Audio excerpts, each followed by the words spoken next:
오늘 하나님 말씀은 구약 성경 이사야서 43장입니다. 이사야 43장 구약 성경 1019페이지에 있습니다. 43장 1절부터 4절까지와 또 18절부터 21절까지 두 군데 말씀을 읽겠습니다. 먼저 1절입니다. 야곱아, 너를 창조하신 여호와께서 지금 말씀하시느니라. 이스라엘아, 너를 지으신 이가 말씀하시느니라. 너는 두려워하지 말라. 내가 너를 구속하였고 내가 너를 지명하여 불렀나니 너는 내 것이라. 내가 물 가운데로 지날 때 내가 너와 함께할 것이라. 강을 건널 때 물이 너를 침몰하지 못할 것이며 내가 불 가운데로 지날 때 타지도 아니할 것이요 불꽃이 너를 사르지도 못하리니 대전하는 여호와 내 하나님이요 이스라엘의 거룩한 이요 내 구원자임이라. 내가 애굽을 너의 속량물로 구스와 스바를 너를 대신하여 주었노라. 내가 내 눈에 보배롭고 존귀하며 내가 너를 사랑하였은즉 내가 내 대신 사람들을 내어주며 백성들이 내 생명을 대신하리니. 아멘. 18절입니다. 너희는 이전 일을 생각하지 말며 옛날 일을 생각하지 말라. 보라, 내가 새 일을 행하리니 이제 나타낼 것이라. 너희가 그것을 알지 못하겠느냐? 반드시 내가 광야의 길을 사막의 강을 내리니 장차 들짐승 곧 승냥이와 타조도 나를 존경할 것은 내가 광야의 물을 사막의 강들을 내어 내 백성 내가 택한 자에게 마시게 할 것임이라. 이 백성은 내가 나를 위하여 지었나니 나를 찬송하게 하려 함이니라. 아멘. 사랑과 축복의 메시지 나눕니다. 사랑하고 축복합니다. 네, 사랑하고 축복합니다. 감사합니다.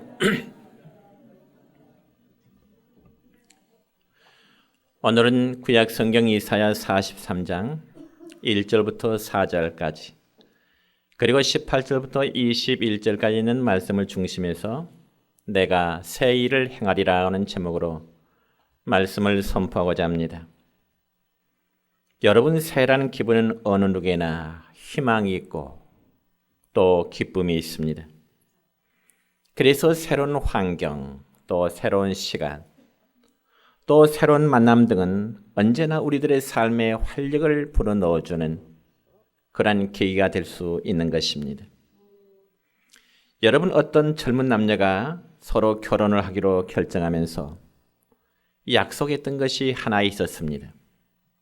그건 다름이 아니라 자기들은 평생토록 처음 만난 기분으로 부부 생활을 하자고 하는 그러한 약속이었습니다. 그래서 그들은 결혼한 이후 항상 처음 만났을 때 기분으로 살아가고자 서로 노력을 했습니다. 그렇지만 세월이 흐르면서 그들 부부에게는 자연히 환경의 변화가 생겨날 수밖에 없습니다. 즉, 아이를 낳게 되고 또 서로의 장단점이 보이게 되니까 사소한 일로 인해서 그들 부부는 다투게 되었습니다. 그러다 보니 그들이 결혼하면서 약속하였던 그러한 꿈과 계획은 점점 변해가기 시작을 하게 된 것입니다. 그러면서 그들에게 부딪히는 현실은 평생토록 처음 만난 기분이 아니라 어제와 오늘이 반복된 생활이었음을 토로했다고 하는 그런 이야기입니다. 그렇습니다, 여러분. 어제와 오늘이 똑같은 현실이라면 인간은 누구나 힘든 삶의 연속이라고 볼 수밖에 없습니다. 그러면 오늘 구약성경 시편 43편의 말씀 보면 하나님께서는 뿔뿔이 흩어진 이스라엘 백성들을 구원하시고 그리고 그들을 회복시켜 주신다는 소망의 메시지를 이사야 선지자를 통해서 주고 있는 것입니다. 그리고 하나님은 이스라엘 백성들을 향하여 세 마디의 확실한 약속의 말씀을 주시는데 그 바로 첫째는 1절 끝부분의 말씀을 보면 너는 내 것이라 말씀하시고 두 번째로 18절에 기록된 말씀 보면 너희는 이전 일을 기억하지 말라 말씀하시고, 그리고 세 번째로 19절의 말씀 보면 보라 내가 새 일을 행하리라고 하는 이런 말씀을 그 백성들에게 주시는 것입니다. 여러분이 이 말씀 한번 가만히 생각해 보세요. 이스라엘의 역사를 보면 그들은 한때 애굽 나라에서 무려 430년이라는 종된 생활을 한 적이 있습니다. 그리고 이사야 선지자 시대에는 백성들이 뿔뿔이 흩어져 살면서 소망이 전혀 없는 그런 상태로 살아가고 있었습니다. 그러자 그런 상황에는 백성들에게 하나님이 주신 말씀은 너는 내 것이라고 말씀하시고, 너희는 이전 일을 기억하지 말라고 말씀하시고, 보라 내가 너희를 위하여서 새로운 일을 행하겠노라고 약속의 말씀을 하시는 것입니다. 그러니까 한마디로 너희들은 내 백성이니 비록 과거에 너희들이 종된 생활을 했다 할지라도 그러한 아픔과 그러한 고통을 다시 기억하지 말라고 하는 말씀입니다. 왜냐하면 내가 앞으로 너희들을 위해서 새로운 일을 행하리라고 하는 그 소망의 약속을 하나님은 그 백성들에게 주시고자 함 때문인 것입니다. 그러므로 하나님께서 이스라엘 백성들에게 하신 이 약속의 말씀은 지금 오늘을 살아가는 우리 모두에게도 주시는 약속의 말씀임을 믿으시기를 축원합니다. 그러면 구체적으로 이러한 약속은 오늘 우리에게 어떠한 의미가 있을까요? 첫째는 너는 내 것이라는 점입니다. 다시금 본문 15절의 말씀 보면 야곱을 창조하시고 그리고 이스라엘 민족을 지으신 하나님께서는 이렇게 말씀하십니다. 너는 두려워하지 말라. 너는 두려워하지 말라. 그럼 왜 하나님께서는 이사야 선지자를 통해서 그 백성들을 향하여 너희는 두려워하지 말라고 하는 이 말씀을 주실까요? 그 이유에 대해서 계속된 말씀을 보면은 내가 너를 구속하였고 내가 너를 지명하여 불렀기 때문이라고 말씀하고 계십니다. 그러므로 여기 구속했다는 원래 말은 값을 지불하고 저당 잡혀놓은 물건을 다시 찾아오는 것을 가리켜서 구속했다, 그런 의미를 쓰였고요. 또 하나님께서 이스라엘 백성들을 하여 내가 너를 지명하여 불렀다, 이 말은 이름을 호명하여 불러내었다, 그런 뜻입니다. 그러면서 하나님은 다시 말씀하십니다. 너는 내 것이야.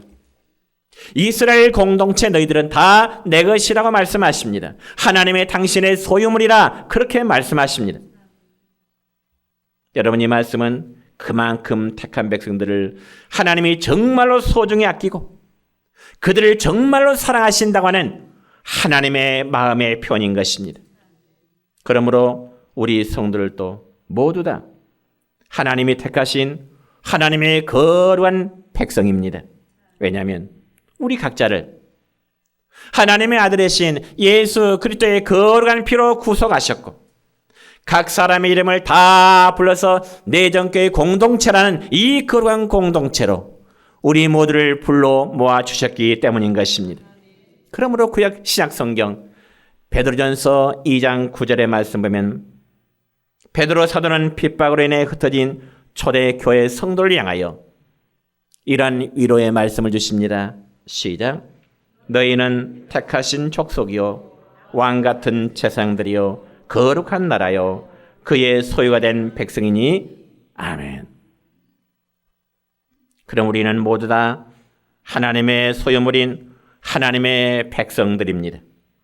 그 때문에 하나님께서는 우리를 아끼시고요, 우리를 소중히 여기시고요, 저 우리 모든 각자를 사랑하시는 사실을 믿으시길 바랍니다. 그렇다면 하나님 우리를 과연 어느 정도로 사랑하실까요? 이 점에서 오늘 본문 2절의 말씀 보면 이렇게 기록됩니다. 시작. 내가 물 가운데로 지날 때 내가 너와 함께 할 것이라. 강을 건널 때 물이 너를 침몰하지 못할 것이며 내가 불 가운데로 지날 때 타지도 아니할 것이요 불꽃이 너를 사르지도 못하리니 아멘. 여러분, 하나님은 우리와 영원히 함께 하시되 우리가 물 가운데로 지날지라도 침몰하지 않도록 지켜주시고요. 본문의 말씀 그대로 전하면 불 가운데로 지날 때도 불꽃이 사르지 않도록 하신다고 말씀하십니다.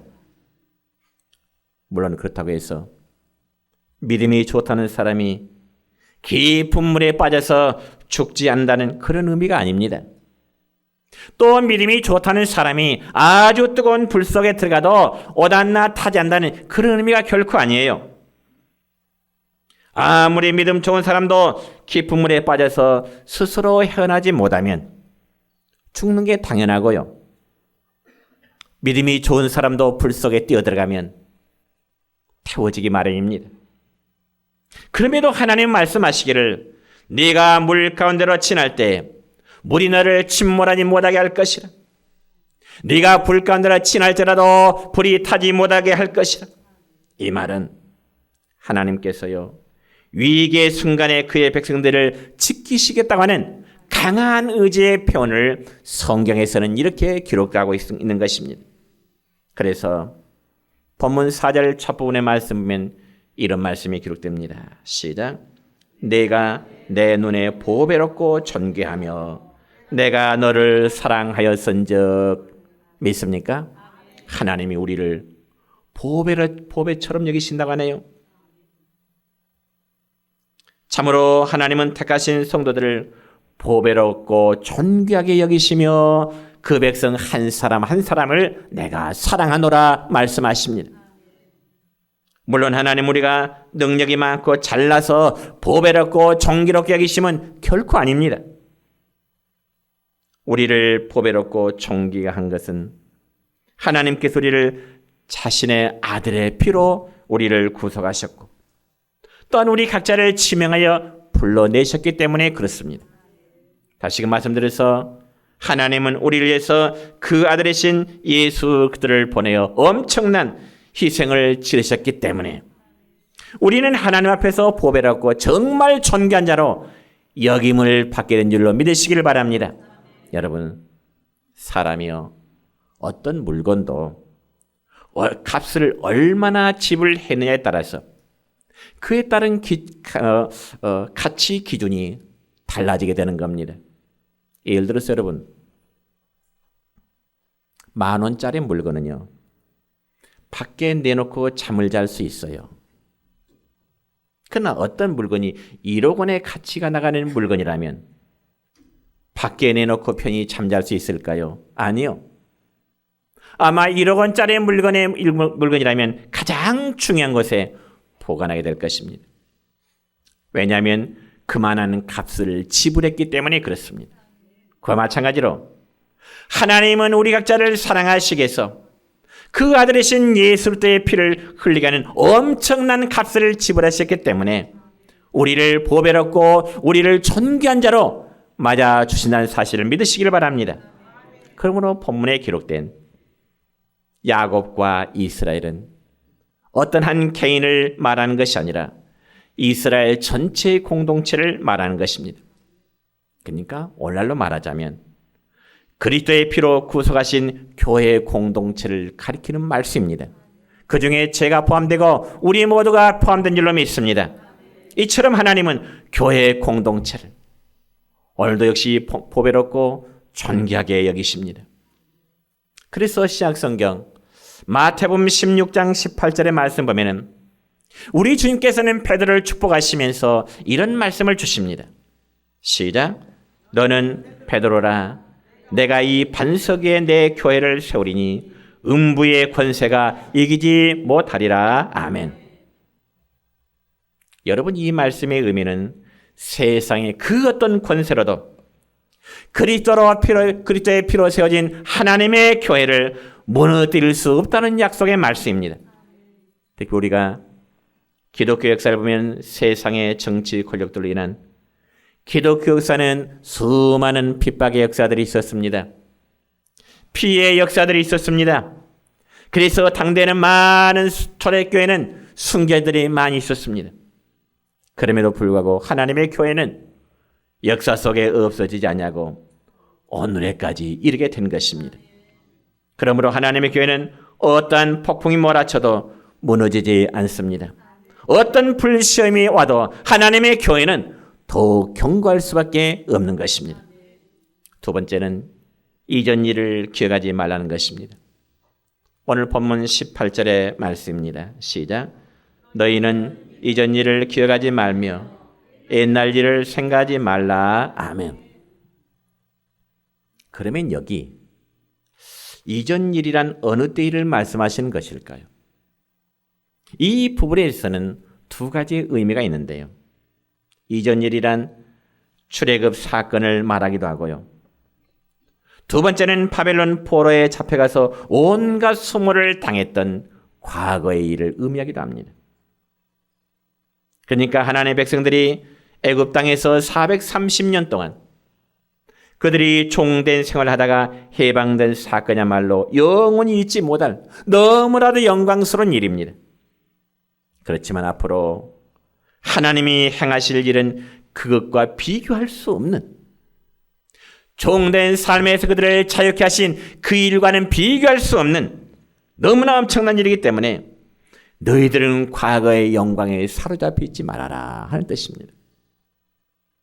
뿐만 아니라 과거에 당했던 수치와 온갖 고통스러운 일들에 대해서도 더 이상 아픈 기억을 하지 말아라. 과거의 아픈 기억을 다시금 되새김질하지 말아라는 것입니다.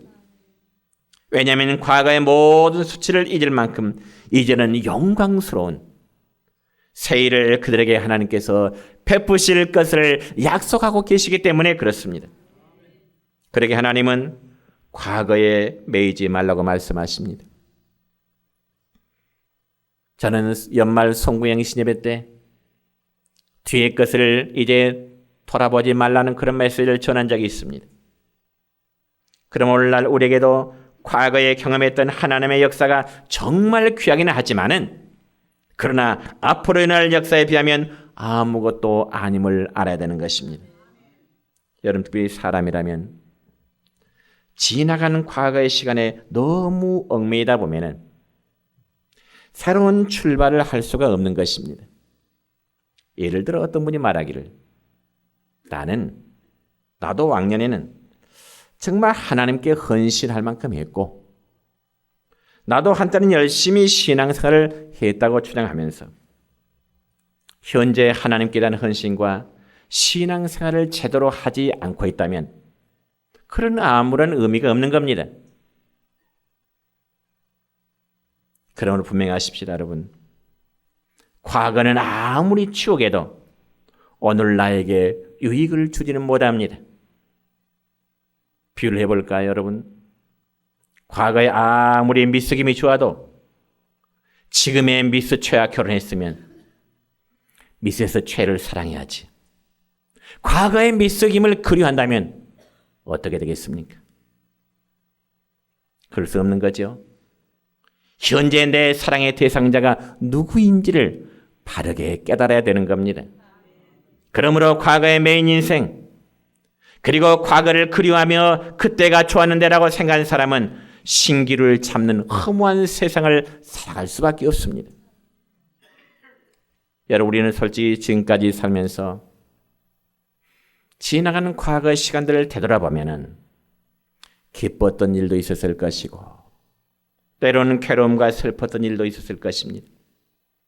그리고 우리의 삶에 성공적인 삶도 있었는가 하면 반대로 실패한 부분도 있었을 것입니다. 그렇다면 우리는 성공한 일에 대해서는 자만하지 않고 더욱 겸손히 배우며 노력해야 될 것입니다. 또 내가 노력은 했지만 결과가 좋지 않았을 수도 있습니다. 그럴 경우에 내 인생은 실패했구나. 내 삶은 실패했구나. 이렇게 생각이 들 수 있습니다. 그런데 사랑하는 성도 여러분이요, 진정한 의미에서 우리 그리스도인들에게는, 우리 성도들에게는 실패란 없는 겁니다. 특별히 우리가 신약성경 요한복음 11장의 말씀을 보면은 베단이라는 동네에 나사로와 마르다와 마리아 3남매가 살고 있었습니다. 그런데 어느 날 오빠인 나사로가 아주 중병에 들었습니다. 오늘날로 말하자면 암이나 되는지 모르겠어요. 그러자 나사로의 여동생인 마리아와 마르다는 사람을 예수님께 보내요. 그러면서 자기들의 오빠가 지금 병들었다는 사실을 전하면서 예수님이 오셔서 좀 고쳐주세요. 그런 심정으로 사람들을 예수님에게 보냅니다. 그러자 나사로가 중환병에 들었다는 소식을 들은 예수님은 이런 말씀하십니다.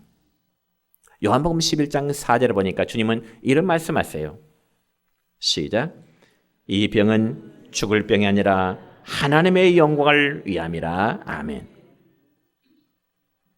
어쩌면 마르다와 마리아는 자기 오빠 나사로가 정말 위급한 병에 들어서 생사를 가늠할 수 없는 그런 순간에 다급한 심정으로 사람을 예수님께 보내서 우리 오빠 좀 살려주세요. 우리 오빠 좀 고쳐주세요. 아나 그 긴박한 소식을 전했을 것인데 주님의 답변은 뭐예요? 그건 죽을 병이 아니야. 하나님의 영광을 드릴 병이야. 주님은 그렇게 말씀하십니다. 그리고 예수님은 계시던 곳에서 이틀을 더 지체하시면서 마르다와 마리아 집에 가지 않으셨어요. 그런데 어찌된 일인가요? 나사로가 중환병에 들어 금방 죽겠다는 소식을 듣고서도 예수님이 오시 않는 동안에 마르다와 마리아의 오빠인 나사로가 결국 죽고야 말았습니다.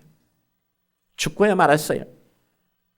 그렇다면 여러분, 예수님이 거짓말했을까요? 예수님이 거짓말했을까요?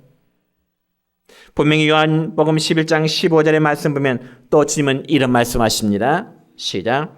내가 거기 있지 아니한 것을 너희를 위하여 기뻐하노니 이는 너희로 믿게 하려 함이라. 이 말씀은 나사로의 죽음이 결코 죽음으로 끝나는 것이 아니라 그를 다시 살리심으로 그들에게는 기쁨을 주고 또한 예수님 자신은 하나님의 영광을 드러내게 될 것이라 주님은 그렇게 말씀하신 겁니다. 이런 사실을 볼 때 하나님께서 오늘날 우리에게도 잠시 우리의 삶이 실패처럼 보이는 아픔을 허락하시기도 하는 겁니다. 그러나 그런 아픔은 훗날 하나님의 영광을 드러낼 줄로 믿습니다. 우리에게 더 커다란 성공을 주시게 한 하나님의 사랑임을 믿으시기를 축원합니다. 흔히 사람들의 실패 앞에서 일어나지 못하는 것은 과거의 아픔과 상처에서 벗어나지 못하기 때문에 그렇습니다. 다시 말씀드려 생각과 시간을 과거에 꽉 묶어놓고 있기 때문에 그렇다 그 말입니다. 여러분 예를 들어서요. 바닷가에 정박해 놓은 그 배가 쇠말뚝에 밧줄로 묶여진 상태에서는 아무리 사공이 열심히 노를 저어도요. 배는 앞으로 나갈 수가 없습니다.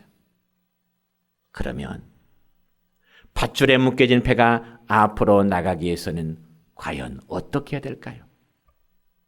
당연히 밧줄을 풀어야 되겠죠. 그리고 노를 져야만 그 배는 앞으로 나갈 수 있는 것입니다. 그와 마찬가지로 하나님께서도 이스라엘 백성들과 하나님을 섬기는 우리의 모든 성들에게 말씀하시기를 뭐라고 말씀하신가요? 너희는 이전 일을 기억하지도 말고 생각하지도 말아라. 과거의 아픔과 과거의 고통을 생각하지 말고 기억하지 말라. 그렇게 말씀하십니다. 사실 성공한 과거나 실패하는 과거나 과거는 반드시 과거일 뿐입니다. 그리고 과거가 현재 나를 있게 했지만은 과거의 일들이 우리가 앞으로 나가는 일에 결코 걸림돌이 되어서는 안 되는 것입니다. 그러면 어떤 분은 과거에 실패에 사로잡혀 자신을 자책하면서 늘 열등감에 시달리는 분들이 있습니다. 또 어떤 분은 과거에 지은 죄 때문에 죄책감에 매여서 삶에 전진하지를 못해요. 끊임없이 자기 자신을 학대하고 납니다. 어떤 분은 과거에 받은 상처 때문에 그 상처에 매여서 인격이 성숙하지 못하는가 하면 자기 자신을 한탄하고 다른 사람을 원망하는 그런 경우도 있습니다. 그러면서 자기의 불행 원인이 상대방 누구 때문이라고 하는 책임의 전가를 하려고 하죠. 내가 이렇게 아픔과 내가 이렇게 상처는 누구 때문에? 그렇지만 하나님 말씀하십니다. 다시금 뭐라고요? 너희는 이전 일을 기억하지 말며 옛날 일을 생각하지 말라고요. 이라는 하나님 음성의 마음으로 받으시기를 축원합니다. 마지막 세 번째는 이제는 새 일을 기대하라 하는 것입니다. 오늘 본문 19절과 20절의 말씀입니다. 시작. 보라 내가 새 일을 행하리니 이제 나타낼 것이라. 너희가 그것을 알지 못하겠느냐? 반드시 내가 광야의 길을 사막의 강을 내리니 장차 들짐승 곧 승냥이와 타조도 나를 존경할 것은 내가 광야의 물을 사막의 강들을 내어 내 백성 내가 택한 자에게 마시게 할 것임이라. 아멘. 사랑하는 성도 여러분이요, 우리 하나님은 새 일을 행하시는 하나님이십니다. 그렇기 때문에 여기 새 일이란 과거에 없었던 전혀 새로운 일을 의미하는 것입니다. 그리고 우리가 이제까지 감히 상상도 할 수 없었던 새 일입니다. 그러면 구체적으로 하나님이 행하실 새 일이란 무엇을 말하는 것일까요? 하나님이 행하실 새 일. 오늘 본문의 말씀 보면 광야의 길을 만들고요, 사망의 강을 뚫는 일입니다. 여러분 생각해 보세요. 거칠은 돌과 자갈이 얼린 곳에 길을 내고 사망의 강을 뚫는 일, 그것이 가능한 일일까요? 그러면서 하나님 말씀하십니다. 내가 광야에 물을 내고 사막에 강들을 내서 하나님의 백성들에게 내가 마시게 할 것이라. 물론 이 말씀이 오늘 우리의 현실에서는 잘 이해가 안 되실 것입니다. 그렇지만 여러분, 옛날 이스라엘 백성들에게 광야의 길을 내고요, 사막에서 생수의 강이 흐른다고 하는 것은 곧 생명과 직결된 문제인 것입니다. 왜냐하면 이런 일들은 인간이 감히 할 수 없는 일이고요, 오로지 전능하신 하나님만이 할 수 있는 일이기 때문에 그렇습니다. 여러분, 제가 믿고 여러분이 믿는 우리 하나님은 과연 어떤 분이실까요? 그는 전지전능하신 하나님이십니다. 그분은 신실하신 하나님이십니다. 그분은 약속하신 바를 반드시 이루어 가시는 하나님이십니다. 믿습니까? 예. 그럼 우리는 새해를 맞이하여 전능하신 하나님께서 이루실 놀라운 새로운 일들을 우리는 기대하십시다. 지금 우리들의 삶이 어쩌면 척박한 광야에 머물러 있을 수도 있습니다. 그리고 사막 같은 곳에서 숨막히는 고통에서 살 수 있는 현실일 수 있습니다. 혹은 우리 인생이 모래바람에 파묻혀버릴 같은 위험에 처해 있는 것처럼 볼 수 있습니다.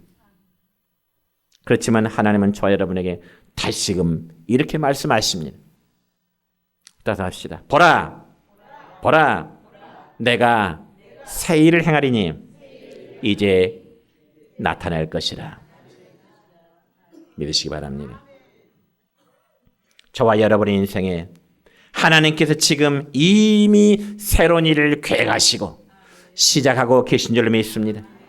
여러분, 하나님께서 여러분의 인생에 대로를 여시고 금년도 생명수의 강물이 흐르기를 축원합니다. 성경에서 믿음을 뭐라고 정의한가요? 믿음은 바라는 것들의 실상이요, 보지 못하는 것들의 증거라고 말씀하십니다. 금년도 여러분이 믿음으로 하나님의 복을 소유할 수 있기를 축원합니다. 여러분이 하나님께서 여러분을 위해서 새 일을 시작하신 것을 믿을 때 여러분이 이제 모든 것을 누리게 될 줄로 믿습니다. 여러분, 이런 이야기가 있습니다. 어느 집사님이 자기 집에서 앵무새를 한 마리 키웠대요. 앵무새. 그러면서 그는 매일 퇴근할 때면 직장에서 얼마나 힘들든지 집에 들어서자마자 그 입에서 나오는 말은 아이고 죽겠네. 이 말이 나왔습니다. 아이고 죽겠네. 그러니까 현관에 놓여진 이 앵무새가 자기 주인이 퇴근하면서 늘 한참 마디 아이고 죽겠네. 그 말을 배우게 됐어요. 그리고는 하루는 아침이라는데 앵무새가 주인을 보고 하는 말이 아이고 죽겠네 하더랍니다.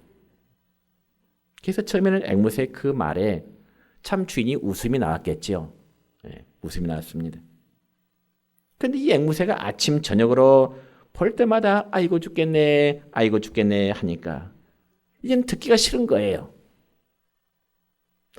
그래서 그 집사님이 생각했습니다. 어떻게 하면 자기 집에 기르는 앵무새가 좋은 말을 할 수 있을까 생각하는데 문득 자기가 다니는 교회 장로님 집에 앵무새를 기르고 있다는 것을 알았어요. 그래서 집사님 생각은 그래도 자기 집에 기르는 앵무새를 장로님 집에 좀 잠시 갖다 놓으면 장로님 집에 있는 앵무새에게 좋은 말을 배우겠지. 그런 기대감을 가지고 집사님은 자기 집의 앵무새를 장로님 집으로 데려갔어요. 근데 집사님의 앵무새가 장로님 집에 있는 앵무새를 보자마자 첫 인사를 하게 되는데 뭐라고 인사하느냐? 뭐라고 인사했겠어요? 아이고 죽겠네. 그러니까 믿음이 좋은 장로님 집 앵무새가 뭐라고 답변할까요? 네, 믿음대로 될지어다. 아이고 죽겠네. 역시 장로님 집의 앵무새는 다르더라고요. 믿음대로 될지어다. 물론 누군가가 만들어낸 이야기겠죠. 진짜인지 모르겠지만 여러분 우리가 구약성경 잠언 18장 20절로 21절까지 말씀 보면 이런 말씀이 있네요. 자, 깊이 생각하면서 이 말씀 한번 읽어봅시다. 같이 읽습니다. 시작. 사람은 입에서 나오는 열매로 말미암아 배부르게 되나니 곧 그의 입술에서 나는 것으로 말미암아 만족하게 되느니라. 죽고 사는 것이 혀의 입에 달렸나니 혀를 쓰기 좋아하는 자는 혀의 열매를 먹으리라. 아멘. 성경 한 군데서 봅니다. 민수기 14장 28절의 말씀입니다. 시작. 너희 말이 내 귀에 들린 대로 내가 너희에게 행하리라. 아멘. 너희 말이, 여러분 각자의 말이 하나님의 귀에 들린 대로 내가 너희에게 행하리라. 성도 여러분, 우리가 말 한마디 하더라도 어떤 마음의 태도를 가지고 말하느냐 참 중요합니다. 우리의 마음이 어떤 마음의 상태로 우리가 말을 하느냐. 말은요, 애언의 힘이 있습니다. 그리고 우리의 삶은 내가 믿음으로 선포한 대로 이루어지는 겁니다. 비록 우리의 삶이 힘들고 어려도 우리가 정말 믿음으로 선포하면 죽겠네가 아니라 살겠네로. 하나님이 사막에도 강물을 흐르게 하는 은혜가 여러분에게 이룰 줄로 믿습니다. 그리고 길이 없는 곳에 대로를 열어서라도 자기의 백성을 하나님은 인도하시는 분이십니다. 그러므로 우리는 어렵고 힘들수록 정말 긍정적인 말하고요, 승리를 선포할 수 있기를 바랍니다. 말씀했습니다. 하나님께서는 금년도 우리 교회와 그리고 여러분의 가정을 위해서 놀랍고도 위대한 일들을 계획하고 계실 줄로 믿습니다. 그렇다면 우리는 지나간 옛적 일은 잊어버리고 우리는 아름다운 미래를 바라보십시다. 우리에게 다가오는 미래 시간을 바라보면서 하나님이 기뻐하실 삶으로 살아가시기를 주님의 이름으로 축원합니다.